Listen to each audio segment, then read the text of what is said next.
नाशिक शहरातील मागच्या महिन्याभरातील वाढत्या गुन्हेगारीच्या घटना बघता नाशिक पोलिसांनी त्याविरुद्ध धडक मोहीम हाती घेतलेली आहे आणि कुठलाही गुन्हेगार असो, छोटा असो वा कितीही मोठा असो, तर कोणीच यातून सुटणार नाही याची दक्षता आम्ही घेत आहोत.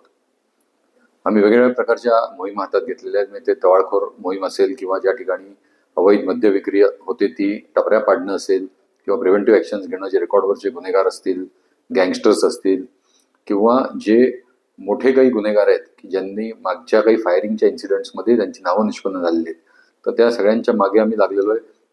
त्यातील अनेक जणांवर आम्ही कारवाई केलेली आहे आणि एक पोलिसांबद्दल विश्वास निर्माण होईल अशा प्रकारचा एक मेसेज आपल्या मार्फतीने, माध्यमांच्या मार्फतीने जनतेकडे जावा ही नाशिक पोलिसांची आपल्याला विनंती आहे.